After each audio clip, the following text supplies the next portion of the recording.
the Articles of Incorporation, I guess, to actually get all that in place legally.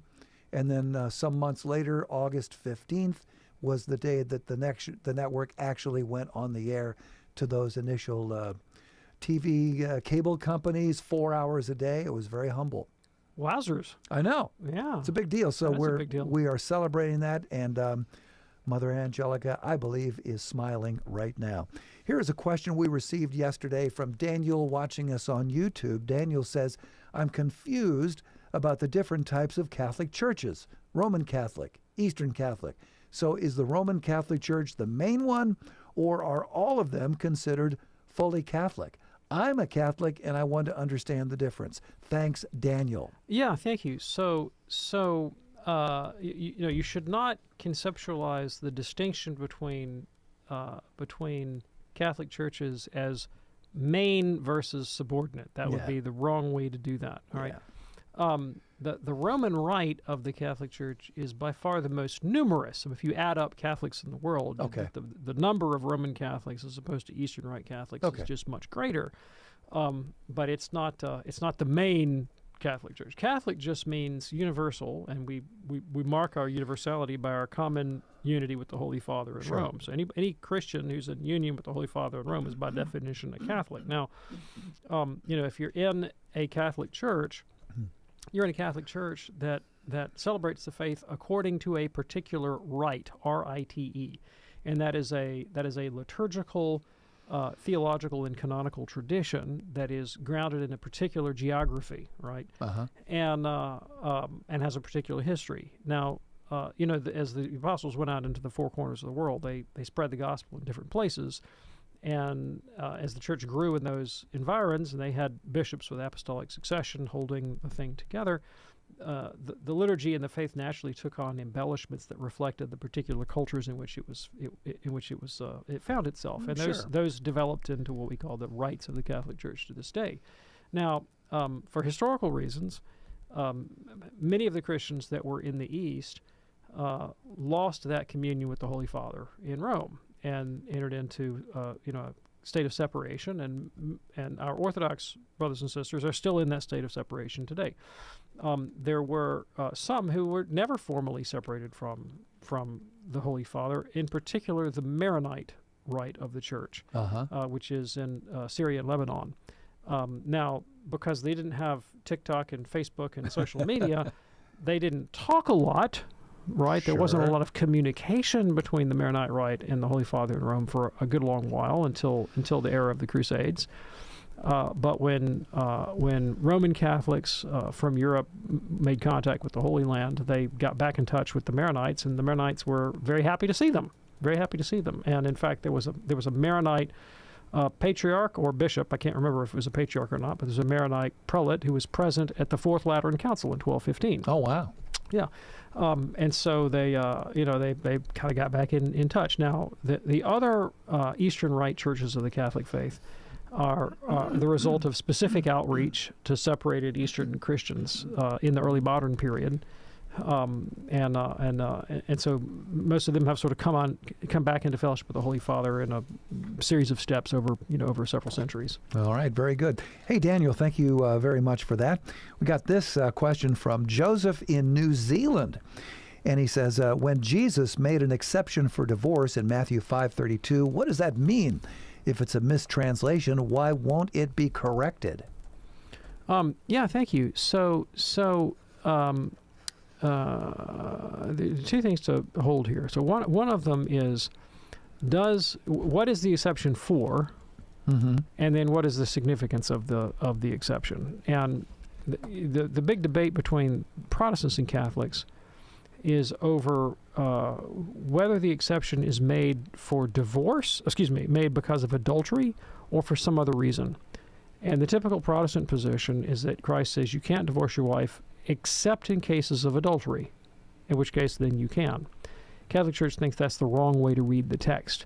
But let's assume for the sake of argument that adultery is the correct reading, right? I don't think it is the correct reading, but let's assume it's the correct reading. What is not at issue in the teaching of Christ is whether the divorced can in fact remarry. And St. Paul does address that explicitly in 1 Corinthians. He says, don't let anybody divorce their wife or their husband.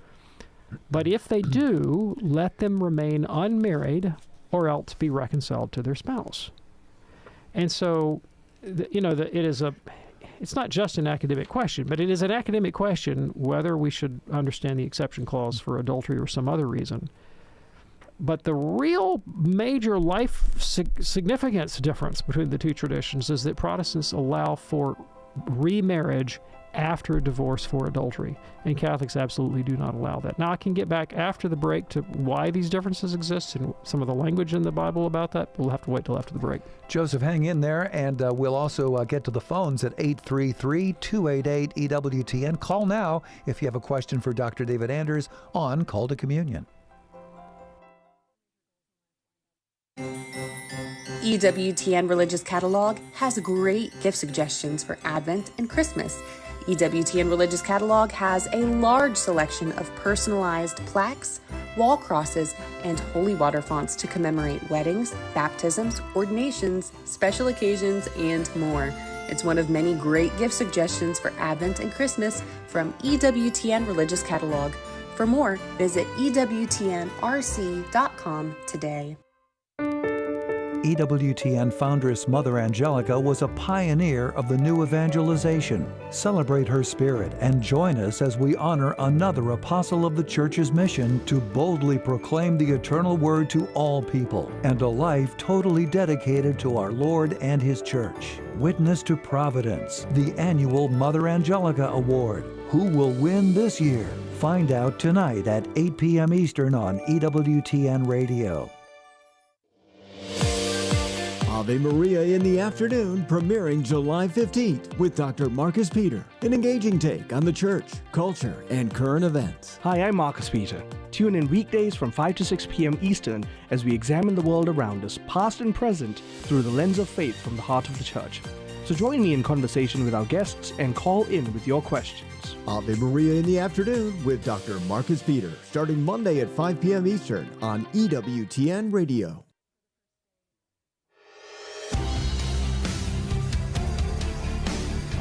It's Called to Communion with Dr. David Anders on this Friday afternoon here on EWTN. Our phone number, and we do have some lines open for you, 833-288-EWTN. That's 833-288-3986. Or if you prefer, send us an email to ctc@ewtn.com. So I'm going to recap that question from Joseph, listening to us in New Zealand. He said, when Jesus made an exception for divorce in Matthew 5:32, what does it mean? And if it's a mistranslation, why won't it be corrected?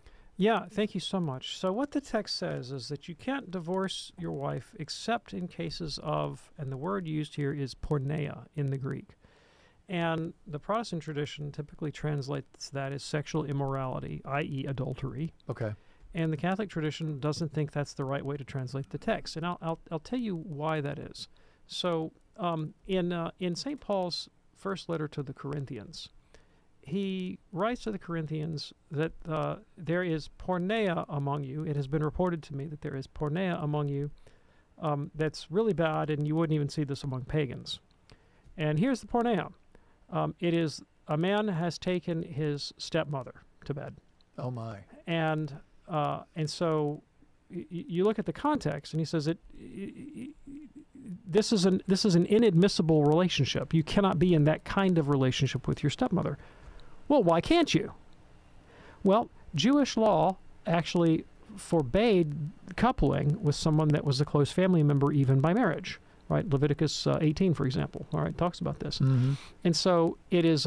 It is just prima facie, on the face of the thing, it's a violation of biblical law on consanguinity.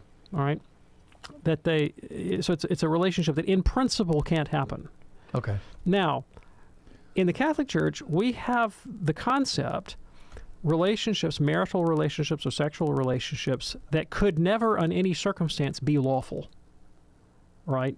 For example, if without seeking a dispensation from the Pope, if an ordained priest who had taken a vow of celibacy attempted to contract a marriage with a Catholic woman, the church says it's null and void. Like, he could say the words, she could say the words, but ain't no marriage there. He's not eligible for that. Okay. Here's another one. A man who's already married to a woman goes out and gets another woman and attempts marriage with her. Now, let's say he lies to the priest and he lies to the new woman, and he doesn't mention, the wife he's got back in Reno. And so they go through the whole ceremony. But after the ceremony, wife number 2 finds out there's wife number 1. She's not actually married. She's just been hoodwinked.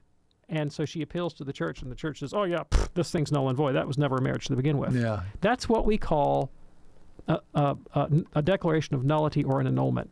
It's the declaration that there was never a valid relationship there to begin with. Okay. Now, it seems that in St. Paul's letter, he's criticizing this guy not just because he had sexual relations, but because he had sexual relations with someone with him he could, in principle, never do so, right? And therefore, it's a violation of the sensibility about consanguinity. In Acts chapter 15, when there's a debate in a council in Jerusalem about how much of the law should we impose on Gentiles, St. Peter says, well, none of it. The Mosaic law just doesn't apply to Gentiles. We need to not lay on them a burden that it was impossible for our fathers to bear.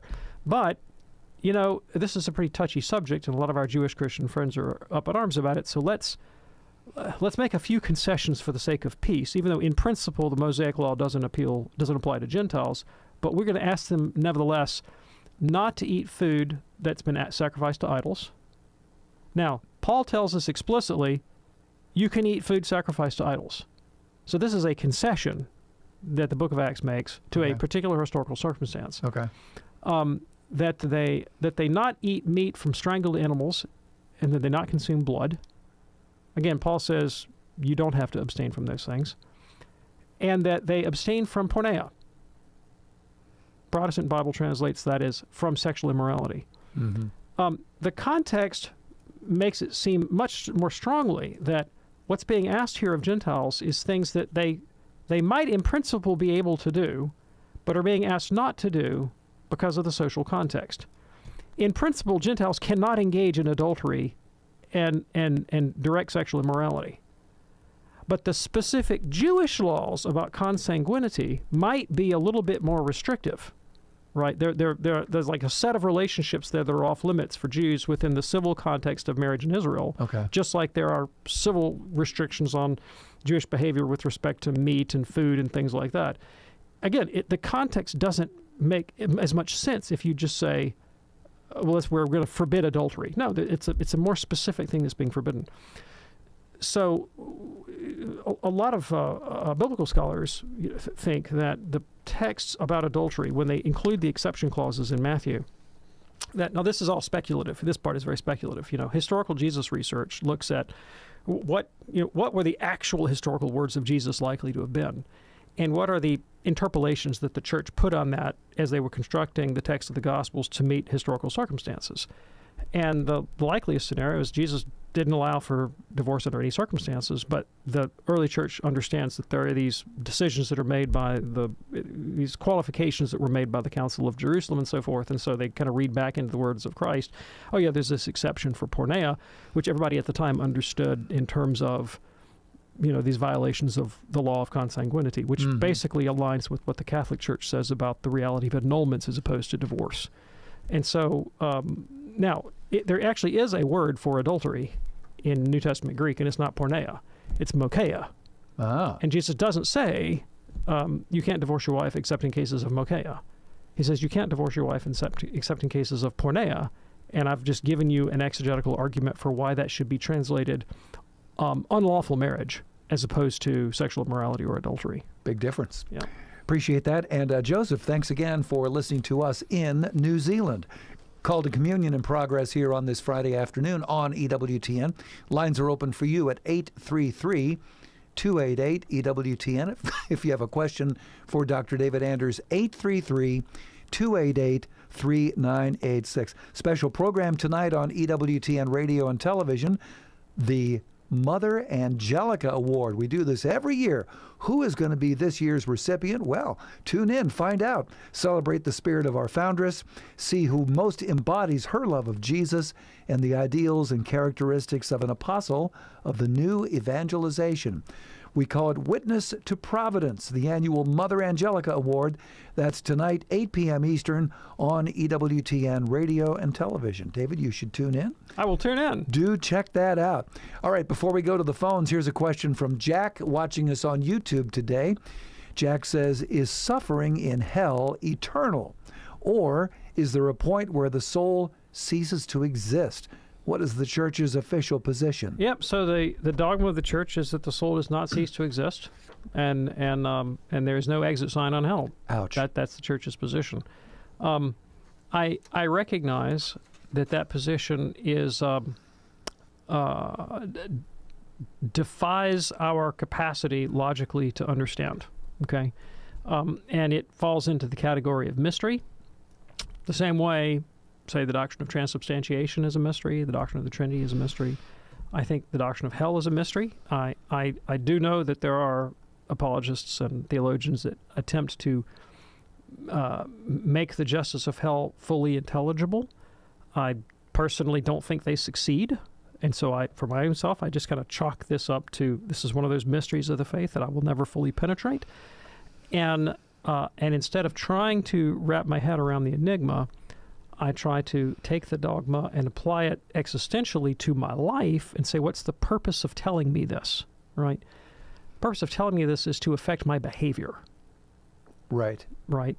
It's not to render a completely limpid systematic theology where I can fully justify the ways of God to man.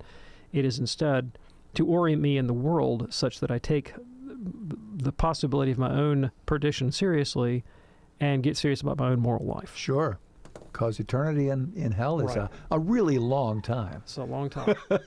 All right. We're going to get to the phones here in just a second. Let me give you that phone number again, 833-288-EWTN. That's 833-288-3986. If you're ready, let's go to Tom, a first-time caller from Virginia Beach, Virginia, listening on Sirius XM, Channel 130.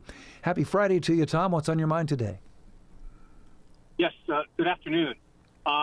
My question is in regards to homosexual acts and homosexuality. I just recently had a Protestant friend of mine who goes to a very liberal Protestant church explain to me that homosexual acts are not they're not sinful. They're only sinful from the context of sexual acts that took place in the temple with prostitutes. Now, I've never heard this before, and I'm fully aware of what the Catechism of the Catholic Church teaches, but it seems as though there are people that are using this sort of caveat that homosexual acts between consenting adults today are not sinful. Have you heard this argument before? Oh, sure. Absolutely. Yeah, I've completely heard this argument. I'm very familiar with it. And there's a rather extensive chain of reasoning that goes into support it, most of which is exegetical. I mean, they dig into the text of sacred scripture that talks specifically about homosexual behavior, and they make an attempt to contextualize it in such a way that would relativize it. Now, for the purposes of this show, it would be pedantic and unproductive for me to attempt to engage in a point-by-point refutation of the argument. And to be honest with you, I'm not a specialist on New Testament Greek in this particular area, although I am familiar with the argument. So I'm not even going to attempt to do it at that level. What I will say is this: the community to which the text of the New Testament was written, they knew the context. Like, by definition, they knew the context. Sure, right? Sure. They knew ancient Greek better than I do because they spoke ancient Greek and I don't speak it, right? And while we can sit here and debate all day the exegesis of particular passages of sacred scripture, what I think is much more clear is what did 1st, 2nd, 3rd, and 4th century Christians actually think these texts meant, right? That's different from what can a modern critical scholar come up with? But what's the history of the church's life in relationship to these texts? What does that actually look like? And about that, I think there's absolutely no dispute whatsoever at all. when you read the fathers of the 2nd century, the 3rd century, the 4th century, the 5th century, you are not going to find one of them that says, gee, I'm so glad you got free of temple prostitution, so now you can take up with your gay lover. I mean, that is nowhere in the tradition, anywhere, right? The consistent witness of the Christian faith for 2,000 years has been a position, to be honest with you, the predominant strain is an asceticism and a kind of prudish regard concerning sexuality that is far more restrictive than the attitude that the church currently takes. So, to flesh out what I mean by that, John Paul II, when he composed the talks that became collected as the Theology of the Body, took a tremendously positive stance with respect to marital sexuality. And he talked a lot about the meaning, the nuptial meaning of the body, that kind of thing. And so it's become common, for Catholics to, when they teach on sexuality today, to say, yeah, it has to be restricted within marriage, but, sexuality is a good thing, and we ought to celebrate it, and we've got this body that communicates our sort of communitarian nature, and is very kind of positive, upbeat. You're not going to find any of that in the tradition, honestly, before John Paul II. It's much more like, sexuality is a source of sin and temptation and concupiscence and a snare, and sexual activity is something that you should engage in, like very cautiously and rarely and never if you can do it, and always and only exclusively within the context of marriage, which, by the way, is interminable and you can never get out of unless somebody dies, and so just the whole tenor of the Christian tradition, East and West, for 2,000 years is so out of kilter with the position that the modern critical interpreter would take when he tries to justify the behavior, that I don't think it can be read as anything other than just a radical innovation on the part of modern scholarship. And to me, it seems like very ad hoc, very tendentious reasoning. I mean, this is exegesis, with an ideology behind it. Okay. Hey, Tom, thanks so much for your call. That opens up a line for you at 833-288-EWTN. That's 833-288-3986. It is Call to Communion here on EWTN. In a moment, we're going to get to John driving through West Virginia.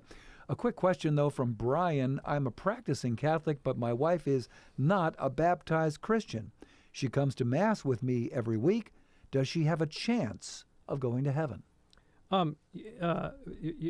Brian's a Catholic. His wife is not even baptized. Is that what he said? Correct. Okay. Does she have a chance of going to heaven? Yes, of course. Of course. Right. Now, you talk about a chance. I mean, this is not a crapshoot. This is not we're not in Vegas. We're not rolling the dice. Okay. There's one qualification for going to heaven, and that is that we die with the love of God in our soul. Now, the question is, how are we going to get it in there? Now, the teaching of the church is you don't get the grace of God in your soul because of what a great guy you are. You're not a great guy, and God has to make the first move, and the second move, and the third move, and even your yes is also God making the move, right? That God sovereignly brings us to Himself. Now, as He calls all people to Himself, which He does. He offers grace to every single human being who has ever been conceived. He does so in a more manifest way in the Catholic faith. And so it's easier to grasp and lay hold of. And that's the normative way it happens. But it doesn't mean someone outside the Catholic faith is excluded. They're not.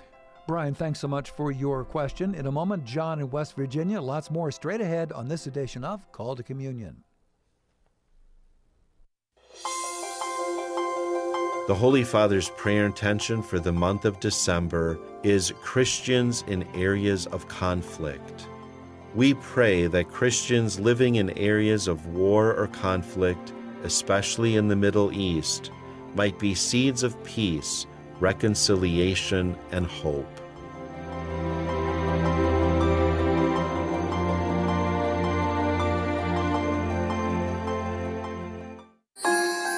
Join us for the EWTN Radio Christmas Card as we feature music of the season along with our special greetings to our listeners around the world. Saturday morning, 7 Eastern, on EWTN Radio.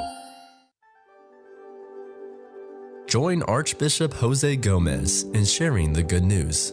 As Catholics and Christians, we need to be messengers of hope to the people in our lives. Despair is the opposite of hope, and we can look at all the sadness and suffering in the world, even in our own lives, and be tempted to despair. We know that many of our neighbors can feel abandoned, as if God has forgotten them. Some are bitter, and some are just indifferent. Our biggest challenge as Christians is to teach the world how to hope again. We need to bring the people in our lives to an encounter with the risen Jesus, who is the cause of our hope. Visit lacatholics.org to find ways to connect with our faith community in the Archdiocese of Los Angeles.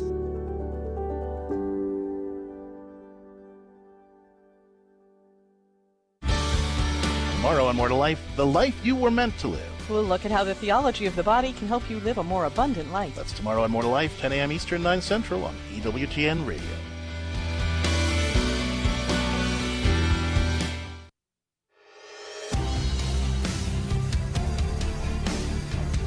It's called to Communion with Dr. David Anders on this Friday afternoon. Glad you're with us here on EWTN. Still time for your phone call at 833-288-EWTN. That's 833-288-3986. Get back to the phones in a second. Congratulations to another EWTN radio partner, KTDC, serving Muscatine, Iowa, celebrating 22 years with us this week. How about that? Congratulations to Joseph Flanders and his great team there at Triumph of the Heart Radio from your friends here at EWTN. You know, I love the way that the various radio apostolates around the country, even the name of the company that operates the station is its own form of evangelization. Yeah, I like that. I'm thinking about like Real Presence Radio or Triumph of the Heart, and this one, Triumph of the Heart Radio in Iowa. Isn't that awesome? You know, it really super inside baseball here, but when I've been privileged to go to the EWTN radio conference, you know, conference organizers like you always arrange a contest to see who has the best station identifier, where they say their names, you know. And I've always gotten a big kick out of listening to that. All the great names of the Catholic affiliate radio stations as they compete for first place in the contest. Yeah, and again, the name of the apostolate is its own kind of little mini evangelization on the way. All right, let's go to John now, driving through West Virginia, and John is listening to us on the great St. Paul radio. There's one right there. Hey, John, what's on your mind today? Thank you for taking my call. Sure. I've thought that when you go to hell, if you were to go to hell, it's a place without God.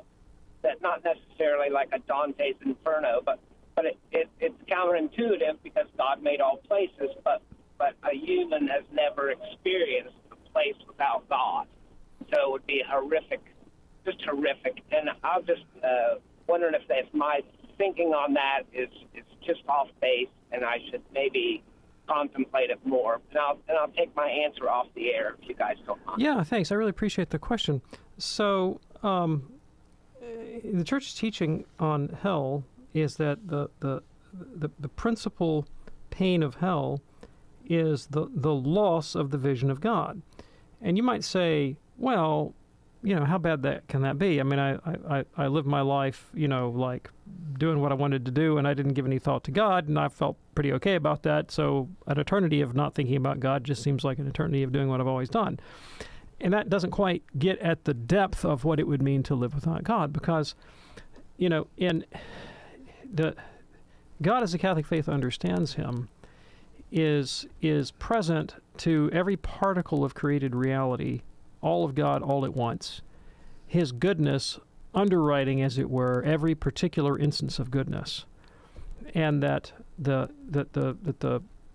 structure of truth, goodness, and beauty that undergirds reality also undergirds the dynamism of human action, right? That insofar as every time you act, every time you move towards a goal, you move towards some intelligible good, right? That might be the good of pleasure, or the good of justice, or the good of injustice, or you're always moving towards something that can be conceptualized as a good, and everything in it has some measure of good, right? And in fact, the the goodness of the thing and its existence or being are coterminous with one another, right? I mean, it's, like you can't abstract the goodness of my golden retriever Harry from the existence of my golden retriever Harry, or the truth about the existence of my golden retriever Harry. So in some kind of very sort of participatory and reflective way, God is sort of in the background of every human act of longing or knowing or aspiration, insofar as we're always moving towards some conception of the good, the true, and the beautiful in every one of our activities. And it's that purposeful sense of moving forward that can give life not only pleasure and happiness, but meaning. Now imagine if you're in a situation where it's not just that, you don't get to see a guy with a white robe sitting on a big throne carrying thunderbolts, right? But you're deprived eternally of any rational participation in the good, true, and beautiful.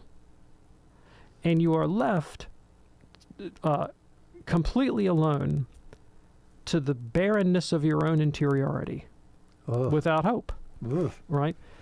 And so it's without God in that sense, but it's much more than just like not calling to mind the great big white judge in the sky, right? There's more to it than that, right?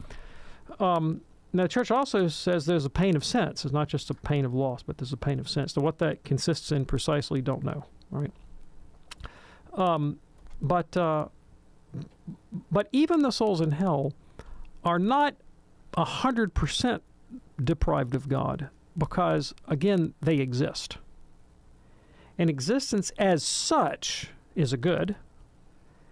And so it requires the goodness of God and the being of God to maintain something else in existence. So insofar as they exist, there's still some kind of connection to the being of God, but it's one where they don't have any cognitive participation in that as a goal or an object of fruition. Well, there you go. Thanks so much for your call from West Virginia. It is called a communion here on EWTN.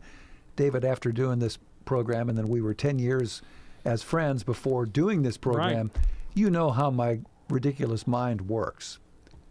I love your ridiculous mind, man. I go off onto these tangents. I don't mean to, but they just happen. And you were mentioning your golden retriever named Harry, and I thought, well, this is very inclusive of you because all dogs are hairy. Yes. Now, I got a totally nothing to do with nothing. I have to say something about Tom Price's wonderful brain. Oh, boy. All right. Come into the studio yesterday, and I said, okay, Tom, music quiz for you. I'm thinking of a piece of jazz music that's associated with Christmas. Tom looks at me and goes, you're not talking about Vince Guaraldi, are you? Boom. I went, you got me. You nailed me. I knew you'd get it. I was going to be like, can you name this song in one note? You named the song in 0 notes. Wow. Call to communion here on EWTN. Still time for a few more calls at 833-288-3986. That's 833-288-EWTN. Here now is Mary in Charleston, South Carolina. Hey, Mary, what's on your mind today? First of all, thank you, gentlemen, for your show. I truly enjoy listening to it, and I garner a lot of information every time I do, so thank you. So I have a daughter who has some kickback about the Catholic religion, and the other day she asked me, Mom, what do you know about the Gospel according to Mary Magdalene? And did you know, Mom, that Mary Magdalene wasn't a prostitute? And actually, both those questions that she posed to me, I did not know. So I started doing some research, but I was wondering, Dr. Anders, if you could shed your information on that. Yeah, thanks. I really appreciate the question. So the alleged Gospel of Mary was something that was unknown to history until it was discovered by archaeologists in the late 20th century. And it is typically classed with other Gnostic texts. It exists only in Coptic. And there a lot of what we know about ancient Gnosticism that's in the form of direct primary sources and not just reference from the fathers does come from Coptic sources. And there is a reason why the Gospel of Mary and associated Gnostic texts were lost to history. And that is because the universal Christian church throughout the world did not regard them as authoritative. And so they were very much a fringe position, and the doctrinal content therein stands at some considerable remove from Orthodox Christianity. I see absolutely no reason whatsoever at all, from a scholarly point of view, to regard the content of that work as in any way authentic to the mind of Christ. Most modern biblical scholarship, well, I would say a great deal of modern biblical scholarship on the historical Jesus, most of it, in fact, has really been focused largely on the question of situating Jesus in his ancient Jewish Second Temple context, and relating the ideas and the morals and the biblical commentary to things that we know about contemporary Judaism at the time. And it gives the canonical Gospels, well, at least the Synoptics in particular, a kind of note of authenticity when you have a sense for how well grounded the person of Jesus seems to have been in the context that the authors say he in fact lived in. Right? Yeah. And you can't say that, I think, so much about the allegedly Gnostic texts of the Gospels that we found in Egypt and other places. They do seem true to form with what we know about Egyptian Gnosticism, which does have pre-Christian origins. There's a Gnosticism that exists before Christianity, but it's cut out of a different cloth. Christ in particular definitely sees himself in relationship to the covenant of Abraham and to the God of Abraham, Isaac, and Jacob, and the Old Testament. And Gnostic texts in general tend to take a much dimmer view of Judaism, of Jews, of the Old Testament God, and what sort of characterizes all of Gnosticism. Gnosticism is the original conspiracy theory. The conspiracist today is someone who believes that they have the secret key that unlocks how the social world is organized, that there's a secret cabal in control of things.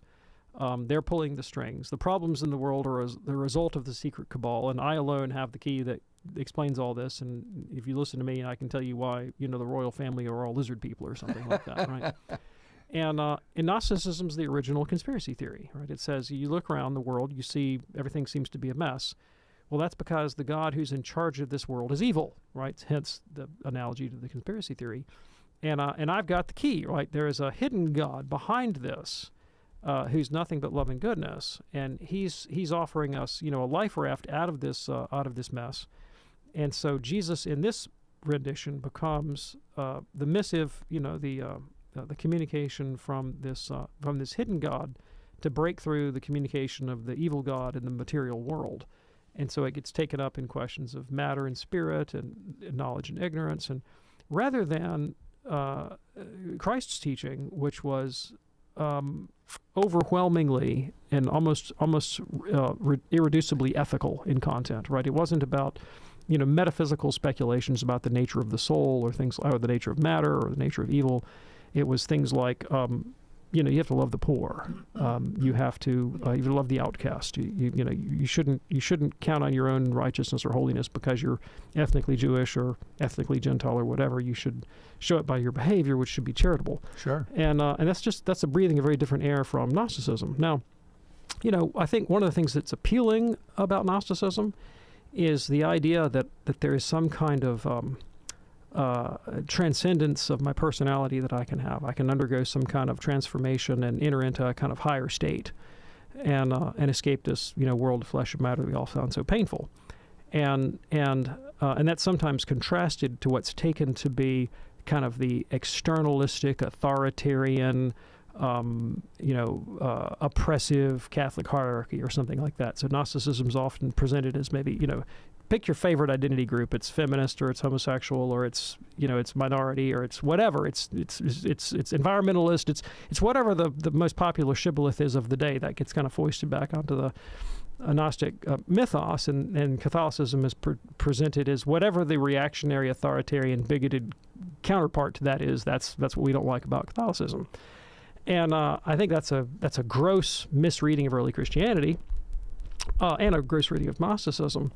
And I'd like to point out that central to the Christian mythos is precisely the idea of a sensibility transcendence, where we come to have a state of mind that is radically different than what we currently inhabit in this world of sin.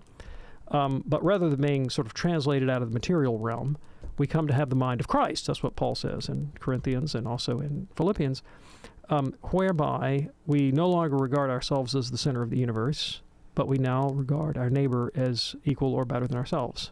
And the sensibility transcendence is that we now become to imitate the life of Christ in his crucifixion, who offers himself for the sake of the world. We can do likewise. And so it's not about, authoritarian control and oppression. It's quite the contrary, about the transformation of my personality so that I can manifest the love of God to others.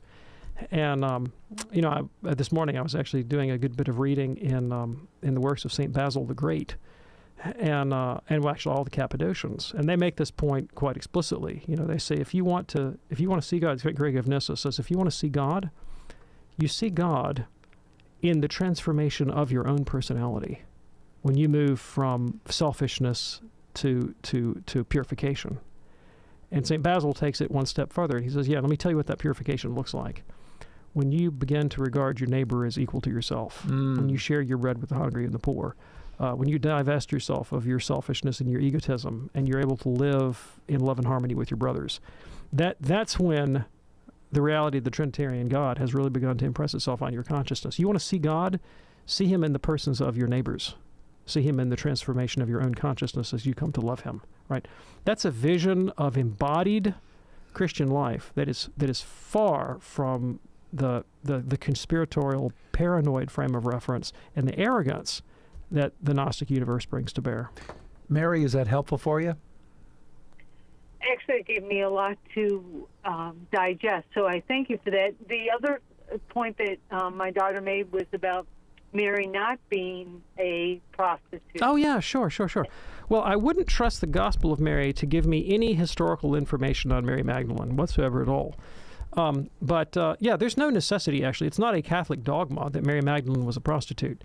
There are lots of women in the Gospels named Mary, and it's easy to get them confused. Oh, yeah. You've got the Blessed Virgin Mary, we have Mary Magdalene, we have Mary of Bethany, we have another Mary, we have Mary, the wife of Clopas, and we're just eaten up with Marys, right? And early Christians could be forgiven for sometimes conflating them. Sure. And it did actually happen, I think, post Gregory the Great, that the character of the sinful woman in the Gospels who comes and breaks the jar of nard and puts it on Jesus' feet, it gets associated with Mary Magdalene, from whom he drove out 7 demons. And so it entered kind of into the popular imagination that she was formerly a prostitute. But that's actually not in the text, and it's not in the tradition in an authoritative way where you have to hold that. God bless you, Mary. Thanks so much for your call from Charleston. You can check out the podcast whenever you wish by going to EWTN.com/podcasts. Pedro will have that posted for you in the next couple of hours. It is Call to Communion here on EWTN. One of our great weekend programs is The Wisdom of Father Groeschel, one from the EWTN archives. The timeless wisdom of Father Benedict blesses our listeners every week, and you can discover his life and legacy with CDs, DVDs, and books from EWTN's religious catalog.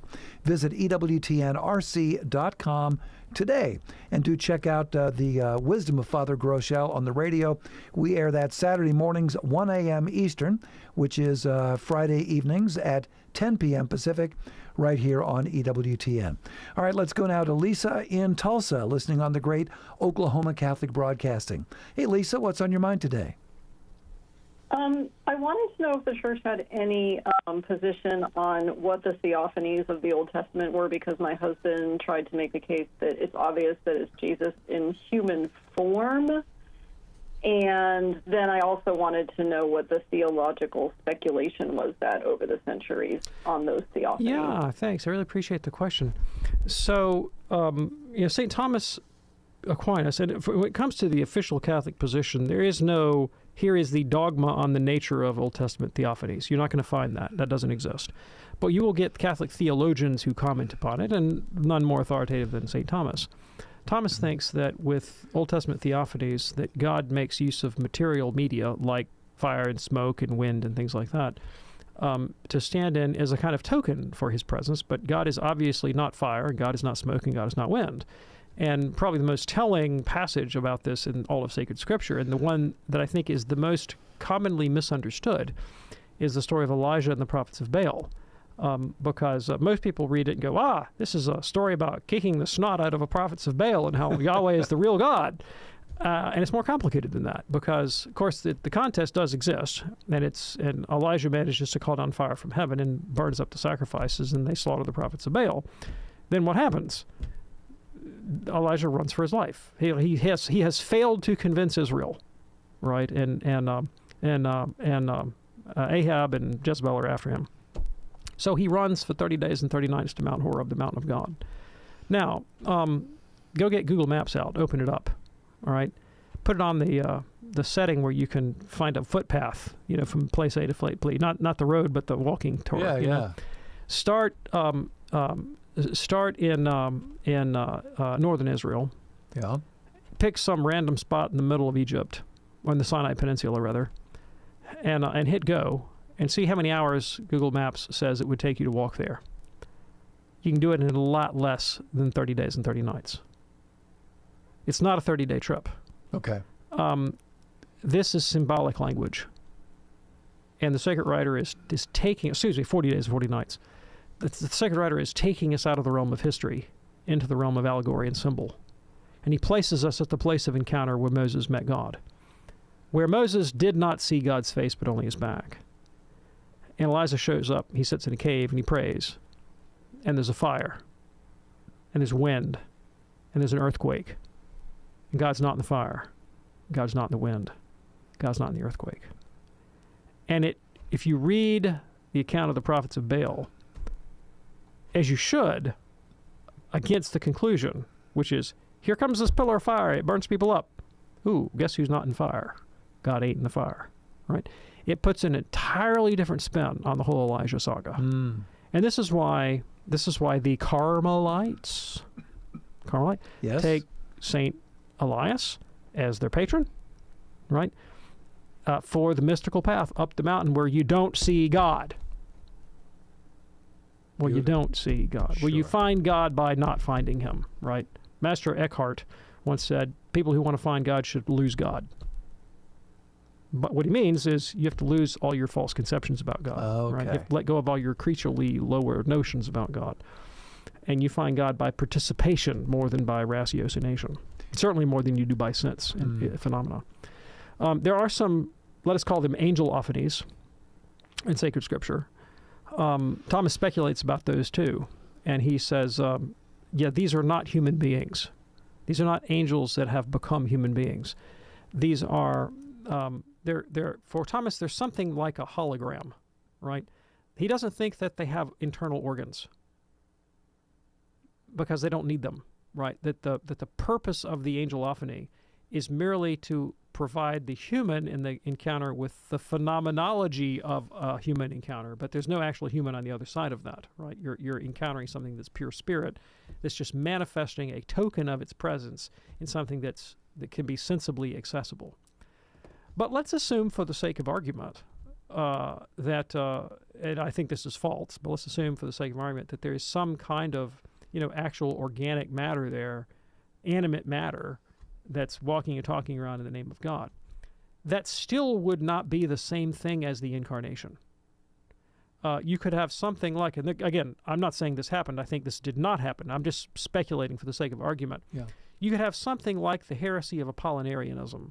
Apollinarius believed that, he believed wrongly, that Christ was a human body animated by the divine Logos, but that the human body of Christ lacked a human soul. So where you would have had a human soul, you just had God animating a body.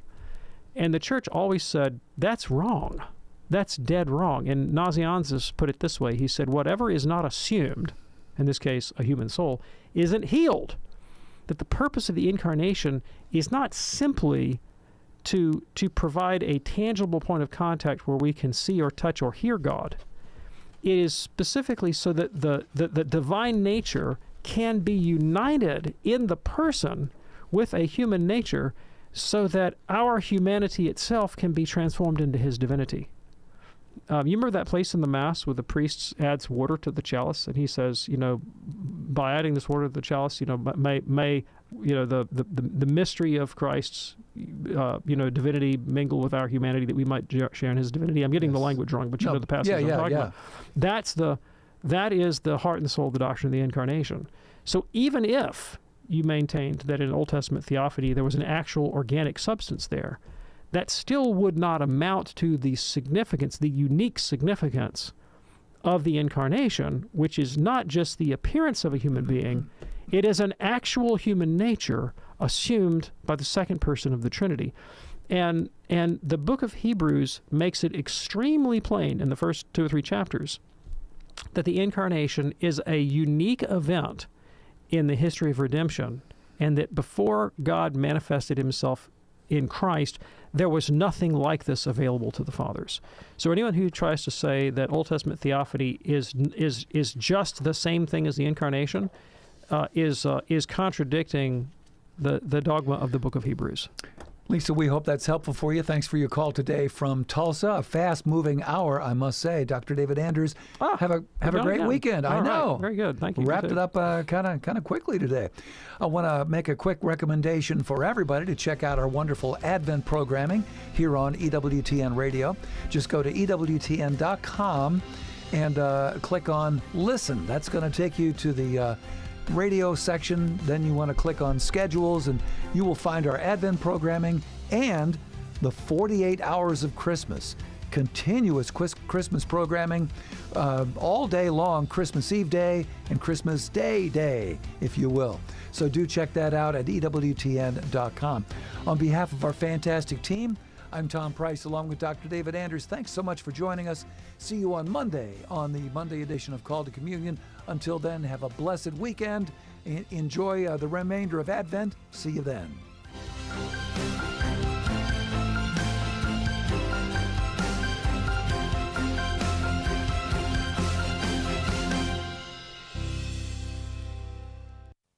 December is the month dedicated to the Immaculate Conception of the Blessed Virgin Mary. We're invited to meditate on the virtue of